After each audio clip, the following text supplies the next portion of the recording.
Srisailam ఎడమగట్టు SLBC tunnel ప్రమాదంలో కీలక పరిణామం చోటు చేసుకుంది. ఇవాళ ఉదయం షిఫ్ట్లోకి వెళ్ళినటువంటి రక్షణ సిబ్బందికి మరో మృతదేహం లభించింది.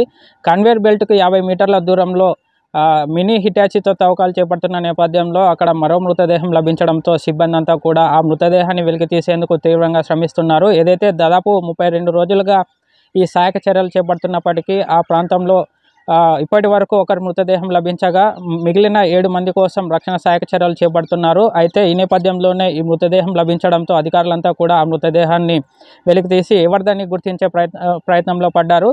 అయితే దాదాపు 32 రోజులుగా ఈ రక్షణ సహాయక చర్యలకు సంబంధించి దాదాపు 18 శాఖలకు చెందిన రక్షణ సిబ్బంది ఈ రక్షణ సహాయక చర్యలో పాల్గొంటున్నారు.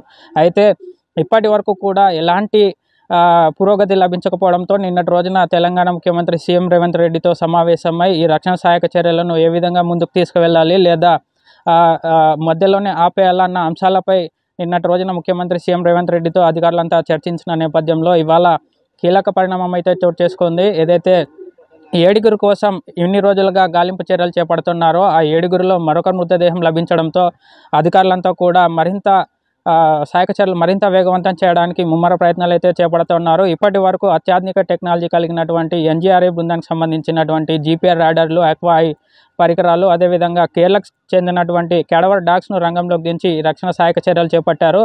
ఏదైతే టన్నల్ లోపల భాగంలో 14 కిలోమీటర్ వద్ద జరిగిన ఈ ప్రమాదంలో మనుషులు వెళ్ళి అక్కడ రక్షణ సహాయక చర్యలు చేపట్టలేని నేపథ్యంలో రోబోలను రంగంలోకి దించి ఈ రక్షణ సహాయక చర్యలు చేపట్టాలని ముఖ్యమంత్రి రేవంత్ రెడ్డి ఆదేశించడంతో అధికారులు ఆ దిశగా అడుగులు వేసి చెన్నైకి చెందిన ఐఐటి సంబంధించినటువంటి ఆన్బి రోబోలను రంగంలోకి దించారు. అయితే ఈ రోబోలు లోపలికి వెళ్ళి టన్నల్ లోపల భాగంలో సహాయక చర్యలు చేపట్టాలంటే అక్కడ సరైనటువంటి సిగ్నల్, అదేవిధంగా నెట్వర్క్ సమస్యలు తలెత్తడంతో ఈ రోబోలకు అంతరాయం ఏర్పడింది. రోబోలతో చేసేటటువంటి రక్షణ సహాయక చర్యలు చేపట్టలేని పరిస్థితి ఆ ప్రదేశంలో ఏర్పడింది. ఈ నేపథ్యంలోనే ఈ క్యాడవర్ డాగ్స్ ఏవైతే అనుమానిత ప్రాంతాలను గుర్తించాయో ఆ అనుమానిత ప్రాంతాలను D1, D2 భాగాలుగా మార్కింగ్ చేసుకొని ఆ ప్రాంతాలలో తవ్వకాలు చేపట్టినటువంటి సిబ్బందికి D1 పాయింట్లో దాదాపు 8 మీటర్ల లోతు వరకు తవ్వకాలు చేపట్టిన అక్కడ ఎలాంటి మృతదేహాలు కానీ మనుషుల అవశేషాలు కానీ లభించకపోవడంతో అధికారులంతా తీవ్ర నిరాశకు గురయ్యారు. మరో ప్రాంతంలో D2 పాయింట్లో తవ్వకాలు చేపడుతున్నటువంటి సిబ్బందికి దాదాపు అక్కడ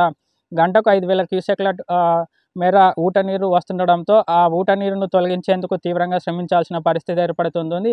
అయితే ఈ ఊట నీరు తొలగించే ప్రక్రియలో సహాయక చర్యలకు మరింత ఆలస్యం అయ్యే పరిస్థితి ఏర్పడుతుంది. ఈ ఊట నీరు భారీగా వస్తుండడంతో సహాయక చర్యలు చేపట్టలేమని చెప్పి కూడా సిబ్బంది తెలుపుతూ ఉన్నారు. మరోవైపు అక్కడ దాదాపు 18 శాఖలకు చెందినటువంటి రక్షణ సిబ్బంది షిఫ్టుల వారీగా ఈ సహాయక చర్యలు చేపడుతున్న నేపథ్యంలో ఎండ్ పాయింట్కు వెళ్లేందుకు కాస్త కష్టతరమైనటువంటి పరిస్థితులు నెలకొన్నాయి. ఆ ఎండ్ పాయింట్లో సరైనటువంటి ఆక్సిజన్ లభించడం లేదు. అదేవిధంగా భారీగా దుర్వాసన వస్తుండడంతో అక్కడ రక్షణ సహాయక చర్యలు చేపట్టలేమని చెప్పి కూడా సిబ్బంది తెలిపిన నేపథ్యంలోనే నిన్నటి రోజున సీఎం రేవంత్ రెడ్డితో సమావేశమై ఈ రక్షణ సహాయక చర్యలు ఏ విధంగా ముందుకు తీసుకువెళ్ళాలి, ఎలాంటి పరిస్థితులు నెలకొన్నాయి, ఆ ప్రాంతంలో ఏ విధంగా ఈ సహాయక చర్యలు ముమ్మరం చేపట్టాలని చెప్పి నిన్నటి రోజున సీఎం రేవంత్ రెడ్డితో సమావేశమై దీనిపై చర్చించిన నేపథ్యంలో తాజాగా ఇవాళ మృతదేహం లభించడంతో ఆ మృతదేహాన్ని వెలికి తీసి ఎవరిదాన్ని గుర్తించే పనిలో పడ్డారు సిబ్బంది. అయితే ఈ మృతదేహం లభించడంతో సహాయక చర్యలు మరింత ముమ్మరం చేపట్టనున్నారు అక్కడ సిబ్బంది. ఇది ప్రస్తుతం అక్కడ తాజా పరిస్థితి.